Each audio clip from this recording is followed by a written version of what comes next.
Gladys Wanga is now the governor of Homa Bay County. She's also the chairperson of ODM.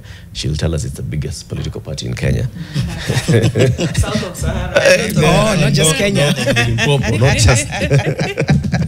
Gladys, good morning. Good morning. Good to have you back here. No, I'm happy to be back fixing the nation. Very good. And you guys are doing a great job. Asante sana. It's one conversation at a time. Before Jano gives you today's quote, and before we just lose track of what we were saying, the question she's asking, is there something that we need to actually summon people to come and tell us who is in charge of payroll? I think if we are saying the police is independent, and that is one of the things that we put in our new constitution, that the National Police Service should be an independent arm and should not be controlled from anywhere. And that means that the Public Service Commission, that controls the staff of the rest of government, the question is, should they also have an eye over the National Police Service? And when this administration came in, they even gave the police their AIE, which means they are not controlled from interior. They control their own monies as well. So I think maybe what parliamentarians have seen is that there is some level of control from elsewhere, and they want that independent control to be with the police service, because you can't say you have full control or independence if somebody else is managing your HR, because they can say remove this person, punish this person, do this. So police should just be allowed to control their payroll, control their monies, and then when they run into their own problems, then we can say, surely these guys are truly an independent. But you see, most of the time we want to pull the strings from the back, but then when things go wrong, we say, no, those guys are independent. So I think that is the conversation. I would imagine is happening. Yeah. Okay. Today's quote, July 17th, is when is PLO Lumumba's birthday today. And there's a quote he said in 2021, a society that doesn't pay regard to its youth is a society adrift. How do you reflect on that? I think that it couldn't be more it couldn't be more timely, that quote, because we are seeing our young people getting their voices, making it heard. And if for a long time we've been saying, include youth, bring youth on board, but we haven't believed in their ability to actually influence the conversation meaningfully. We still look at them as our children. We want to control them. We say, oh, speak, but when they speak, we don't listen, we don't regard, we don't include, we don't take what they say seriously. So I think as a nation, it's time to reflect on that. In Homa Bay, we were just having in cabinet yesterday, or 2 days ago, a discussion on our youth policy, which we want to launch on the International Youth Day on the 12th. And the policy creates a board. So my question to my team was, this board, who's chairing it? Who's sitting? As I said, the board is chaired by the governor. I said, I'm not youth anymore. I want to be, but I'm not. Miaka inasonga. And my thinking and the thinking of our young people, totally different places. And I think we must just say, if we want to include our youth, let's include them meaningfully. When they speak, let's listen and let's take that into account. So PLO was ahead of his time as he made that quote. Very, very, very well said. Governor, in the second week of August, Homa Bay will again be hosting a national event. This is the Devolution Conference, which is now taking place once every 2 years. Yes. And this time it's coming to Homa Bay. Yes. And people have, the first question that people say, okay, so this is just people gather, they go, they talk about devolution, and then they go back to eating money. Yeah. Let's first of all address that. Yeah. Is DEFCON a talk shop? Well, I think DEFCON is one of the most effective gatherings, I would say. And I don't say because I'm a governor or because this is about devolution. Because DEFCON has a communique. And at the end of every DEFCON, we've had 8 devolution conferences. This is going to be the 9th devolution conference. We've gone across the country, from Kwale to Makueni, Kirinyaga, Kakamega, Uasin Gishu last year, and so on. So the communique has action points. and the Council of Governors actually sits after the devolution conference and works on each and every point or resolution that is made. And before we go to the next devolution conference, we have our state of devolution addresses, and we have, as we move forward, every single action point is made sure to have been actioned. And this is the place, you know, devolution came at a cost. If you remember, the person who chaired the devolution committee of the new constitution, Dr. Crispin Odhiambo, is also a son of Homa Bay. He was actually killed just for proposing that we devolve power, we devolve money, we take money from the center. So devolution is something that can be killed because it has many proponents, but it also has many opposers who are centralists, who want all the monies at the center. So unless we review critically with all stakeholders every time, then you will find a lot of clawbacks. Because, of course, people would rather do things from Nairobi. People would rather hold money in Nairobi. And so this is why devolution conference is a critical forum where all stakeholders come and take stock. For example, this year the theme is for the people, for prosperity, devolution as a driver of inclusion, equity, and social justice. So looking at what's happening in our country at the moment, and when people are feeling like we are not included in the economy, we don't feel like we are part of it. So devolution is going to the devolution conference is going down to address how is devolution addressing equity? How is it addressing social justice? How is it addressing inclusion? Is devolution ending, for example, in Homa Bay? Yet it is supposed to go to Mfangano Island and go to Oyugis and go to the middle of Karachuan? Is devolution ending in Kisumu town? Is devolution ending in Mombasa town? Is devolution ending in Kilifi, town, right, or Malindi? Is devolution going to every corner? So I think these are the questions that we are going to be answering during this devolution conference. And Latif, to answer your question, it is not a talk show. It is a place where we come up with actionable solutions, and we review. And we say, if this is not going right, let's make it right. Let's give us one example. Right. The last devolution conference was in 2025. It was in 2023. Yes. Right? So the 2023 DEFCON in Wasingishu. Yes. And the communique that came out of it. Yes. And now as we gear up for the Homa Bay one, yeah, what action points have actually been realized? Yes. So, for example, we said in Eldoret, devolution at 10, the challenges and how we are moving forward. And some of the challenges included, for example, the devolved functions. Were we moving them forward in the manner that we were meant to? Take health as an example. We wanted to ground health in the communities. And from there, you've seen the way we have worked together with the national government in revamping community health promoters on the ground. Now, every of the 47 counties are doing that. Secondly, the issue of facility improvement funds. The monies generated by facilities previously were coming to the center, and center means Homa Bay, or center means the center of the county, and probably was not going back. By that time, maybe only 15 or so counties had laws on facility improvement funds. If we are speaking today, 47 out of 47 counties now have facility improvement fund laws at the county level, and we also have a national law one for the FIF, and you have all facilities moving this agenda forward together. So if you look at the challenges that we were facing of monies coming to counties, we have addressed this sufficiently with the national government in terms of increasing our revenues or equitable shares to counties.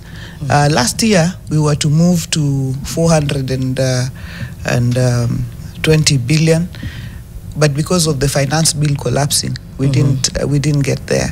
This year, at least, we have moved to about 415 billion. We require about 560 billion, according to our calculations, for us to implement the devolved functions. But based on our resolutions, because that time we were reviewing devolution at 10, what has worked and what hasn't. Some of these progresses that we are moving forward is because of those resolutions that we're implementing. Just to mention but a few. Is that English? Yes, just to mention a few. A quick one, again, maybe just going back. Some citizens might argue that there's still a lived reality of issues like poverty, issues affecting women and youth. I'm curious to hear from you. Who do you still feel is left behind in Homa Bay, and how are you working to carry those citizens forward, even as you continue to implement some of these devolved functions? Janet, the face of poverty in Homa Bay, in Kenya, in Africa, is the woman.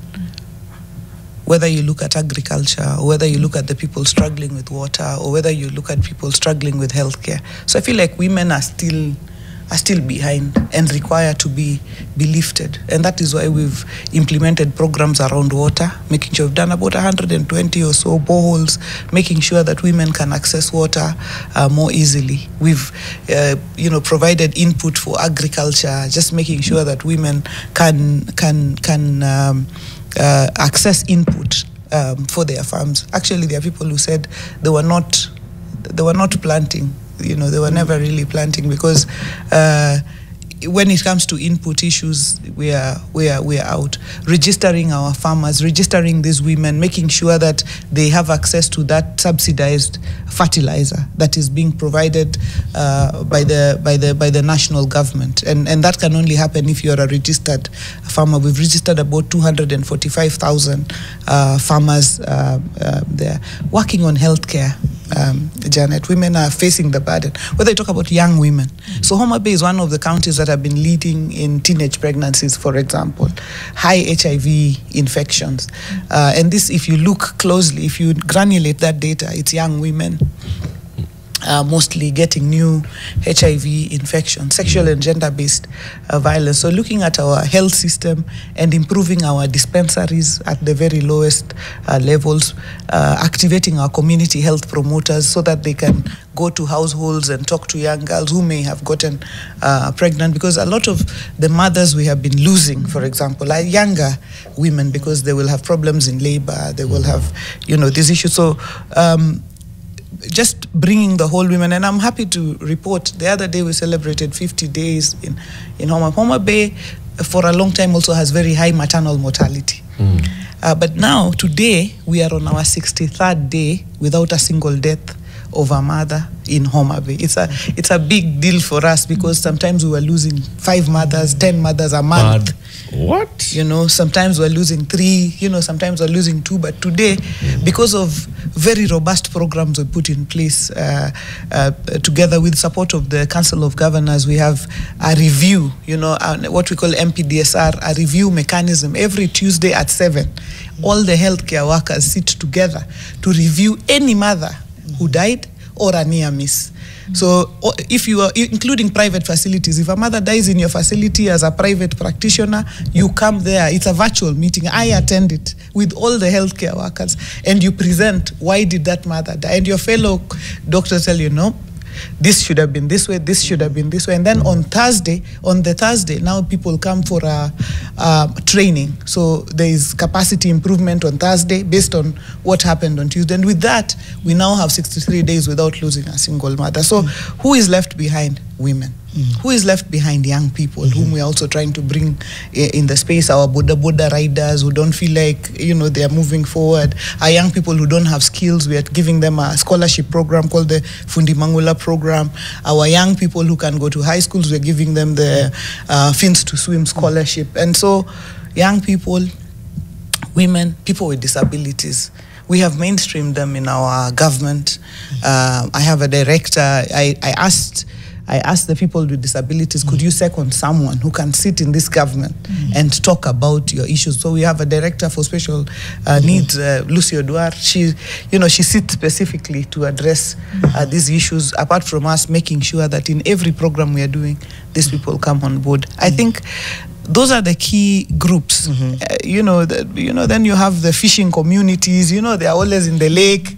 You might quite not remember them because they go to the lake in the night, they sleep in the day. So you don't see them. You don't quite see them, in your rallies and so on. So those also we are bringing on board. Okay. All right, we're about to get into a few matters of devolution just before we go on to the break. But I wanted to speak on Albert Ojwang, who was your constituent.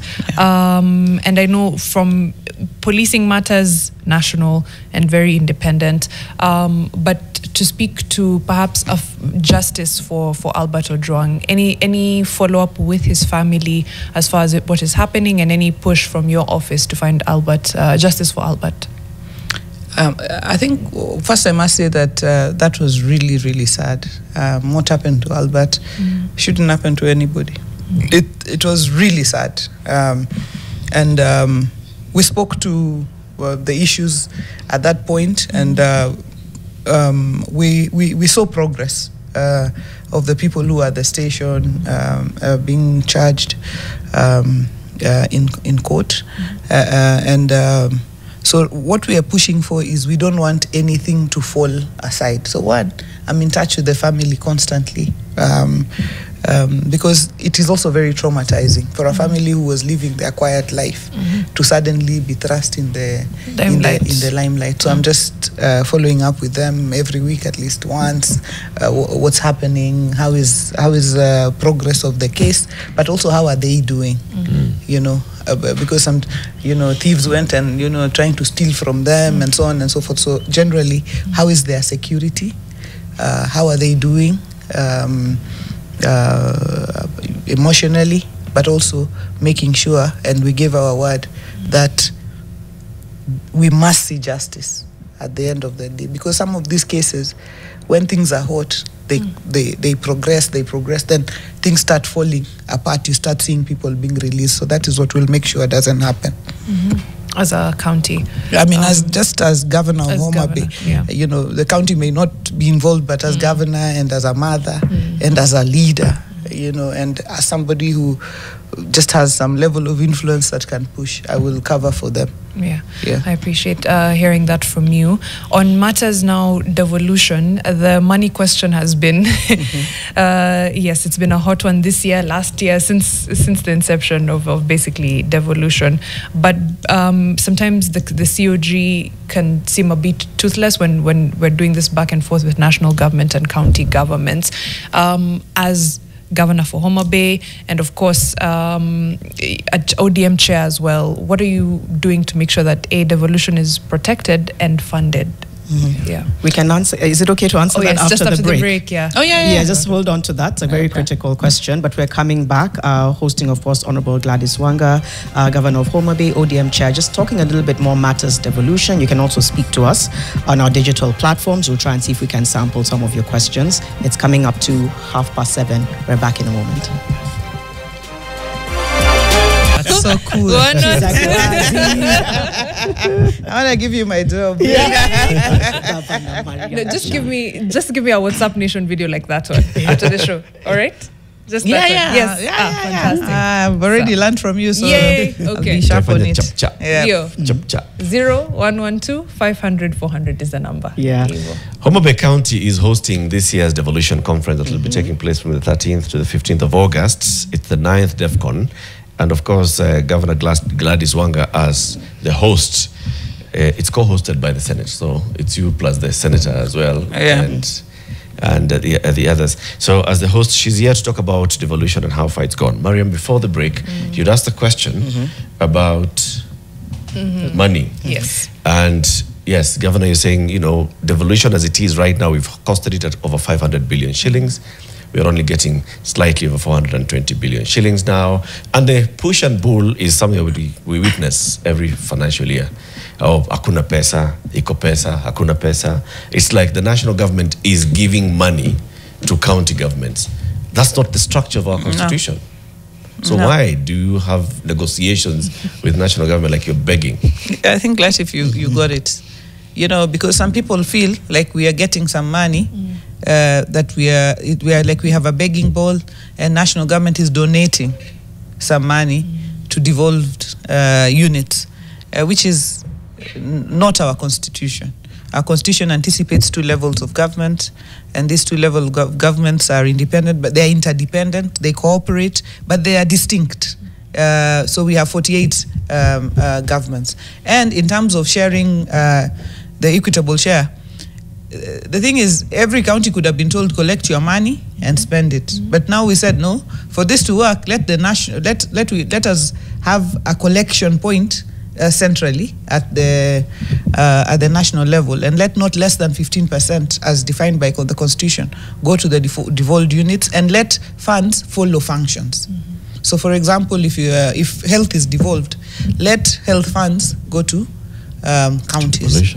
If agriculture is devolved, let agriculture funds go to counties. So we have all these functions, and even recently we have another several functions that were not devolved yet that have been unbundled and devolved. But where there is Kizungumkuti is funds following functions. So when we've worked out and we've seen, for us to implement these functions effectively, we need 560 billion at least every financial year.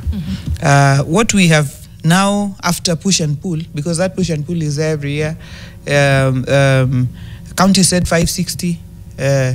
Our party leader had said counties should get a lot less than 450 billion. The Commission on Revenue Allocation said counties should get no less than 417 billion. Treasury said 401 billion. So, Senate then said 465 billion. So National Assembly left it at the 401 billion. So they had to go for mediation. And with the mediation, that's when they came up to 415 billion this year. But devolution, as I said earlier, must be protected. And as a party, and that's what Mariam had asked earlier, what are we doing as a party, as governor of Homa Bay, as a council of governors? So as a council of governors, we continue to be very, very vigilant on our functions. What we are doing, we should not be what we do, going to parliament, begging, doing that. It should just be that the functions are costed, and then the monies for those functions are devolved. But you find national government departments that are holding a lot of money, yet those functions are devolved. Health is a case in point. Has over 100 billion in budget at the national level, yet health is a fully devolved function. So sometimes we say, we don't want new money, because of course the country is constrained. You can see we have debt that we have to pay up to $1 trillion. We have, teachers that we have to pay lots of money. So we don't want, to push in that direction of new monies, because we know that the country is extremely constrained. But we are saying, where departments in the national government are holding money that for functions that are devolved, just give us let that money flow. Let it just go to counties. Just that, Governor, not new money. Your immediate 2 former deputy party leaders are now in the national government. This is Hassan Joho and Wycliffe Oparanya, who's a former chair of the Council of Governors. We also have former governors, immediate former governors, Lee Kinyanjui and a previous governor, William Kapogo, sitting in cabinet. Even Salim Vuria. Salim Vuria, who's also a former vice chair, is in cabinet. Now, are those people talking the devolution language at national level? And I want to say, even before this administration, we also had Peter Munya, former chair, in cabinet. We had Ukuri Atani in the treasury. But I feel like this talk of devolution is just talk on paper. Depending on where you are. If today you are in a county government, you'll talk devolution. When you go to the national government, you don't want to talk devolution. Well, what I can say is it helps to have these people, whether it's in Senate. You have, for example, the chair of the Finance Committee of Senate is former Governor Ali Roba. It helps a lot. The Speaker of the Senate now is former Governor Amason Jaffa Kingi. So it helps to have people who've gone through the devolution experience to sit in these positions. They may not come out publicly to fight on your side because they have to hold a certain position, but in internal conversations, there are people who can weigh in support of devolution. I mean, when they may not come out to clamor together with us because their role is now a separate role, but in internal conversations, you can see that they believe in devolution and they want devolution to work. But I can tell you the biggest joke is on us, people who are in the National Assembly, and we always fought devolution, you know. Now we were always, you know, and we laugh at ourselves all the time, because when we were in the National Assembly, we were always, you know, these governors, they're just stealing the money, don't give them anything, you know. And we were always the first to say cut back. But now the joke is right on us, because now the shoe is on the other side, and we can see that the money that is given to counties is too little to accomplish the expectations and the functions of the counties. But I want to thank my party leader, Right Honorable Raila Odinga, because he is a consistent voice for devolution. Even if he remains alone, even if he remains he is always speaking about protecting devolution. And perhaps beyond the voice, though, Governor, beyond the voice, what does he do behind the scenes? He's been a brother to 2 presidents. He's a brother to this one, he was a brother to the previous one, sitting right there with them. And that's the time when we were seeing the clawback on devolution. I can tell you that devolution would be at a far worse position if it hadn't been for his voice, publicly and privately. We would be, Yani, it's like, you know, like when the push is coming and you have a last barrier there, you know, blocking, last line of defense, that's Baba. So things may be a lot worse if it hadn't been for his public and private, you know, conversations around this, the space that devolution must occupy. Okay. We were talking over the break about the controller of budget, some of the things she's flagged, refusing to authorize some withdrawals, rejecting them. And over the break you were saying, in your view, those are not her duties. But yes, she does say, you know what, I check the last audited accounts, I see what money was spent on. Sometimes I reject withdrawals, I flag inconsistencies here and there. Do you think it's an overstep? And I say that, and I had to even look it up, because I was like, oversight, is it part of her job? And it is indeed. How both levels of government implement their approved budgets is part of her job, to oversight that and to ensure that money is used lawfully and for the intended purpose. So the words here again are oversighting implementation of budget. Budget, yes. Not just approving withdrawal of funds. All right, Governor?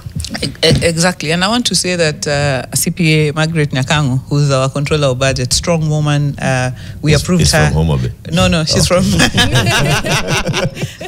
a very strong woman, competent.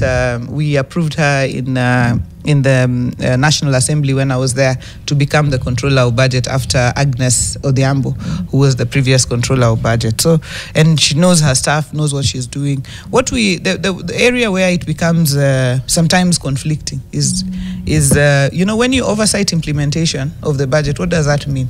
Are you implementing your budget as you stated it? For example, we said our salaries are going to be 200 million. Are you spending that 200 million, or is that 200 million sitting there unspent? That is oversighting implementation. Are you going beyond your 200 million that you had in the budget? That is oversighting implementation. Are you paying it, you know, lawfully? If all the workers are supposed to be on the IPPD payroll, are they in that IPPD payroll? Is it that way? So that is acceptable, because that is oversighting budget implementation. Okay. The Auditor General's report was that if I come today and say, how did you spend the money last time? Bring me the receipts of how you spent the money. Apana. That's now audit. Now that is of a different office. The office of the Auditor General. So the controller of budget cannot be the auditor and be the controller of budget at the same time. When you talk about lawful implementation, in the first instance, the controller, you know, must approve your budget. So when she's checking on constitutionality, she should check at it. She should look at it at the point of view presenting your budget. So, for example, if she feels bursaries are not a role for counties, she should tell you at that point, remove this budget for bursaries, apply it somewhere else. Once she takes the budget and she uploads it and it has all those items, then when you go to withdraw, she tells you, no, now this is not your, in the middle of the financial year. Yeah. She says now, no, bursaries are not your roll, leave it. Surely it's the middle of the financial year. Yeah. At the beginning of the financial year, you had the budget.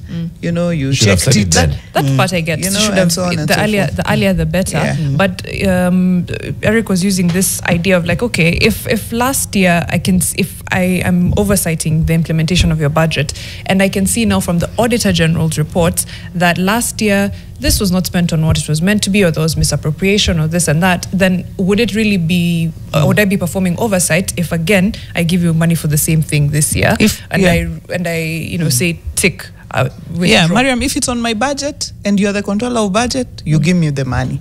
If I misuse it, the Auditor General is there, will flag it. Then once it is flagged, I will go to the Senate. Then the Senate will go, I will have to answer to the Senate each and every point. And the Senate will say, Apa mliba pesa, ESCC. Because when we go to the Senate, by the way, ESCC is seated there, DCI, all those people are seated there. They're all waiting for recommendations of the Senate. And even nothing stops the DCI, nothing stops the ESCC from picking up those points and asking you for all the, asking you to answer. So it's just a factor of let everybody run in there. In their lane. That's when we can have order in our governance system. But if everybody is doing the other person's job. So release the funds without flagging. Because then you could be allowing for then further misappropriation if you don't hold back on the funds. No, you can't hold back on the funds. We have a budget and we have to implement that budget for the people, and we are accountable to the people, and we are accountable to that constitution. We swear by it. So you must know that Mariam will do her part. Latif will do his part. That is when the constitution will operate. But if we say, no, you misused money, no money is coming. Surely I have a budget that has been passed by an assembly. For me to do the budget, that's the point. I go to the people first. Yes. I have to go to the people, do public participation. Go everywhere. Come to the assembly. Assembly again does public participation. Then that is when it is passed. I assent to it. It is brought. By that time the budget comes, the people of Kakelo Kukwanyo in Homa Bay, they are waiting for their water project. Because they say we put it in the budget, we saw it, it was passed. Then it comes to Nairobi. Then the COB says, sorry, last year we gave you some money. You didn't. Now this money we can't. But Governor, let's use a practical example. Yeah. Has Homa Bay had a run-in with the Office of the Controller of Budget? No, fortunately not. Okay. Homa Bay has not had a run-in with the Office you've of heard the because Controller the of chair of the Council of Governors has spoken about this many times. Exactly. Even previous chairs. Exactly. And the chair of the Finance Committee, the Governor of Kakamega. Yeah. What are the issues? Give us that practical example of an issue where counties feel the Controller of Budget is overstepping her mandate. Okay, so number one issue was this issue when she, in the middle of the financial year, wrote a circular stopping issuance of bursaries. Right in the middle of the financial year, that was a bone of contention because counties felt we have already done all the work and approved our budgets and they are here. If this was a problem, it should have been flagged out earlier. Number two is so when they don't argue with the fact that it's a problem. It's the timing. Even if it was a problem, because of course there are intergovernmental issues. For example, health. You find that health is fully devolved, but we can agree with, like now we've agreed with the national government, we jointly pay for community health promoters, we jointly do this. Those things can be agreed on the side. The other point that of disagreement is when you take your requisition for approval, the documentation that is required look like audit level documentation. So that is the other point of departure. What does that mean? Audit level means if you want to know how I spent monies, you want me to bring all manners of documents that I will also present to the Auditor General. We feel like that is a problem. The other problem that is there, but I think is resolved to a large extent, is the time taken. Just you have a county controller of budget who first approves your things, but sometimes when you come to Nairobi, people spend a long time. You have your officer sitting here for a week, 2 weeks, just trying to follow up approval. So, and 2 weeks in a month, is already half that month. So those are the issues that the council has had with the controller of budget that we address every day. You know, we have the IBEC, the Intergovernmental Budget and Economic Council, where we sit, the controller of budget sits, the counties sit, everybody sits, and we raise these issues and we address them. So we keep on addressing them, and to a large extent, we have addressed quite a number. And as I said at the beginning, the controller of budget we have is a competent controller of budget. Okay. Is the office well facilitated? The office of the controller of budget? I would say no, because I sat in the finance committee of Parliament, and I was the one allocating the budget for some of these independent offices, SRC, controller of budget, auditor general, and the others. And every year we underfunded them. We underfunded them. You know, they want to oversight budget implementation, which means that, you know, they want to come to Homa Bay and see that these requisitions we are making, there's, you know, there's progress on the ground. They want to oversight that, but they can't, because their money, the money they are given is very little. If I remember, very little, and I think I was very sympathetic and would add them a bit of money during that time, but that is not always the case. Okay. Yeah. We have about 7 minutes. In fact, at the point when Honorable Wanga mentioned party leader, I was like, okay, we have to actually get to that as the ODM chair.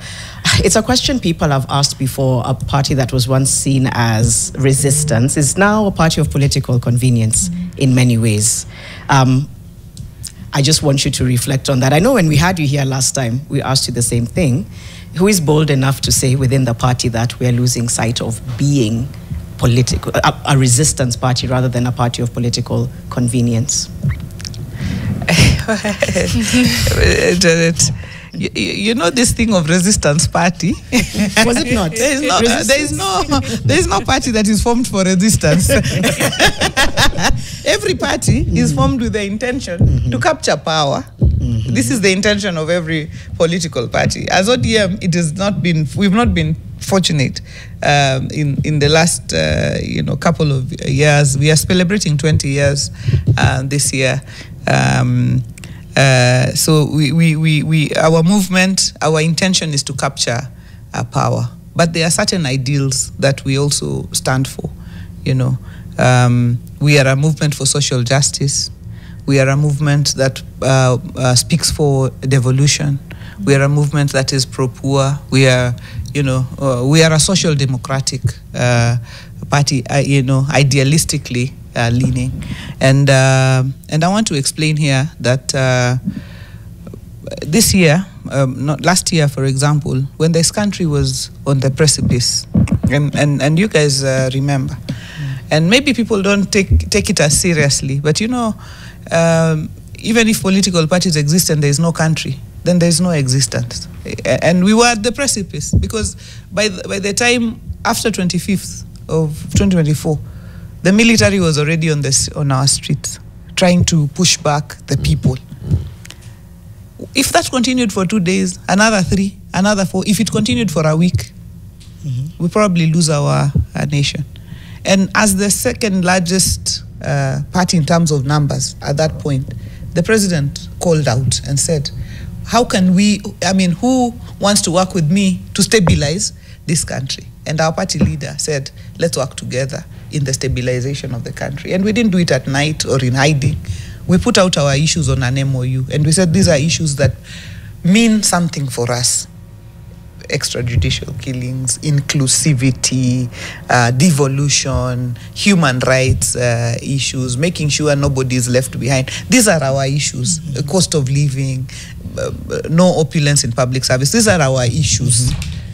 And so we went in broad daylight, and my party leader and the president signed that agreement and said, 10-point MOU. Yeah, let's work together and stabilize this country, because even if we want to capture power, there will be no power to capture in the instance where there is no country. Right. And by the way, it is very, very possible, and I've just been looking and seeing it, to lose this nation based on the issues that are arising. And right now, we continue to speak to those issues that matter to the people and matter to us. And we say them publicly, but we also say them, since we are now on the table, we also are able to sit with His Excellency the President, and they are able to sit with the Right Honorable and say, this is not working. Right. Yeah. But a year later, 25th of June, leading up to Sabasaba,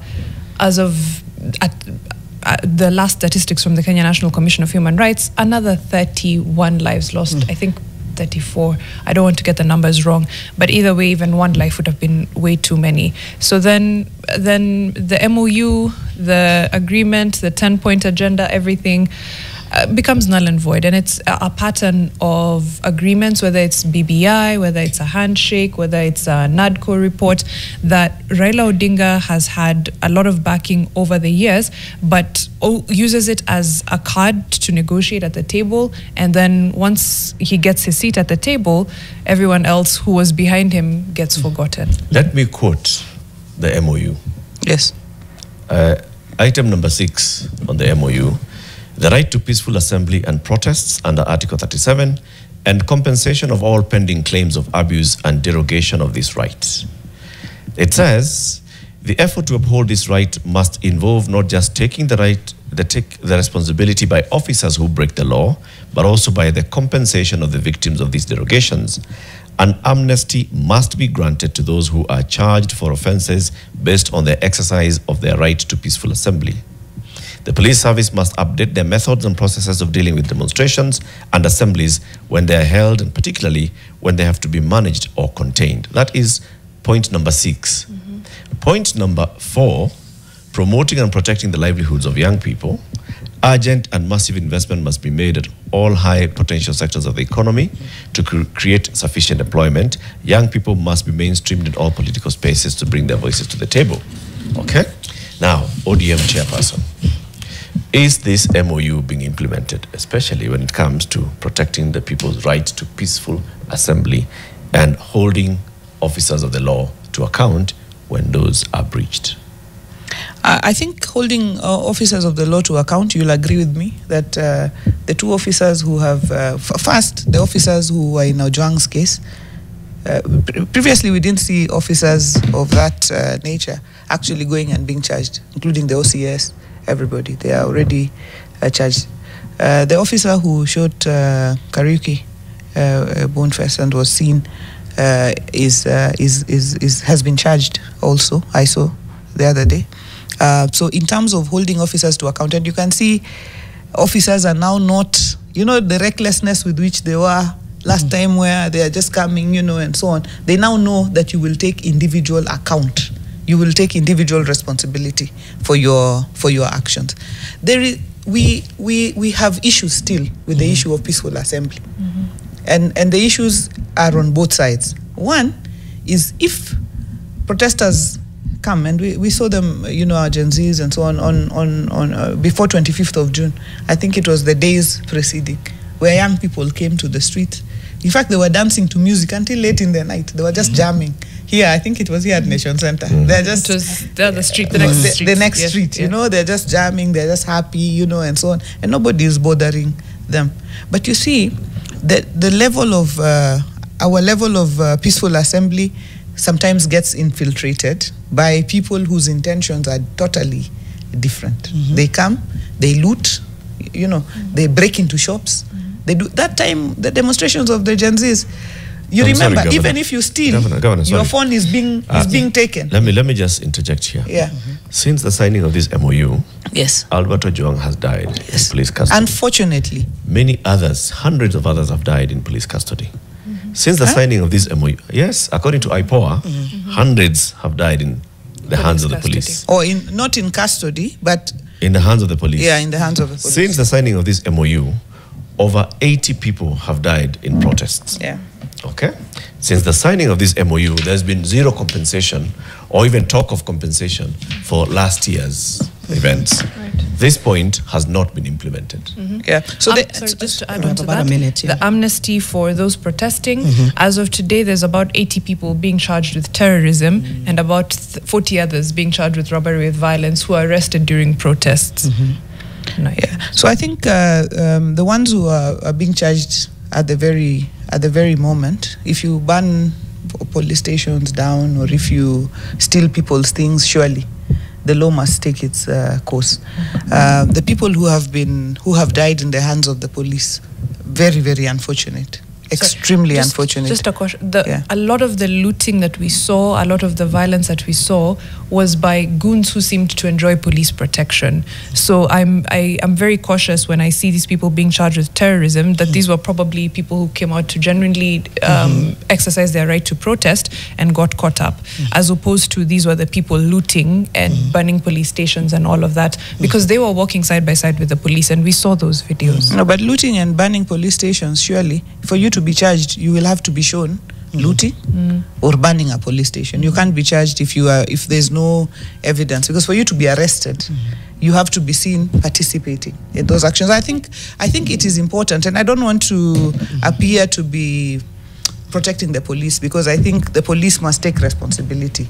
And we had a meeting reviewing the MOU, and we'll have another meeting reviewing the status of implementation of the MOU, and these issues will arise, and we will see how to address them. But then, also, when people loot, or when people ban, or when people do these things, surely, look at the business people who are crying. The police also can't sit back.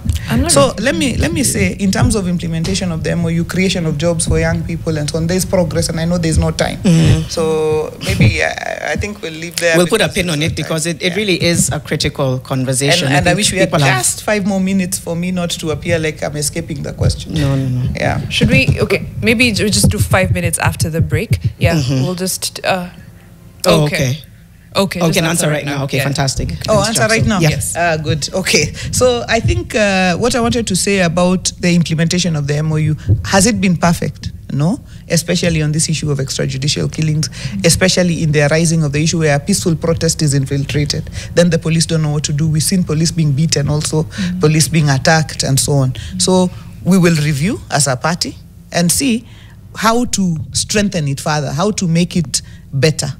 But what I have said in the past is all these reviews, we will do them now from within our MOU arrangement. Again, we don't want to be in a situation where we say, because of this one issue and we haven't reviewed it and dealt with it, we move out. In the issue of compensation, this financial year, because the MOU was signed in the middle of the financial year, so in this new financial year, we are pushing for the issues of compensation. You saw our party leader spoke to the issue of compensation during Madaraka Day. So in this financial year, we hope that we will have compensation, amnesty for the participants of the other things were granted to a large extent. For these demonstrations that we've had, surely you cannot grant amnesty to anarchists.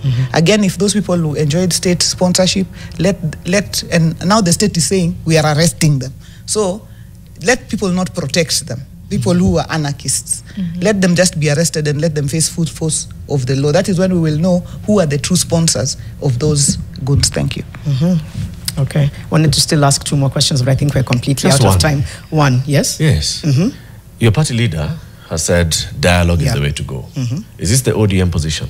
Yes, that is the ODM position. Because you are saying, what you were saying earlier is, what do? We have now the MOU, but some of these things are still going on. The anger is still palpable. You know, that's why the party leader is saying, okay, come. You know, last year, that was his same position. He said, let's have a convention.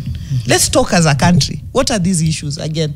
But then, our position is, let people talk. Nothing cannot be resolved with people just airing their grievances. People feel like talking hasn't gotten the country anywhere, or the talk leads to, it doesn't really... Cooperation, handshake. Exactly. BBI. So I think that's where people are struggling with the dialogue. So what are the other options? Because is it this anarchy? No. So what else is there? To implement the constitution. So now if people feel like the constitution is not being implemented, then we should just say this conversation is in a structured manner. Which areas are most pressing? Then we agree, and it doesn't have to lead to anything. Even Baba is just a statesman. There's nothing more he wants. He's just saying, okay, the constitution isn't being implemented, Mariam. Which exact areas? Let's have this in a conversation. Because now I go online, I say implement this. Another person goes, says implement this, says implement that. So the things that we know, like stopping extrajudicial killings, the things that are already in the MOU, let's work on them to bring them to a stop. The things that we may not know about, let people also bring their views. And I agree with us having, talking has never killed anybody. Let people just talk. It has never killed us, but it is a better option than anger and anarchy. Gladys Wanga, Governor, Homa Bay County, and chairperson of the Orange Democratic Movement Party, now marking 20 years. We will mark in October.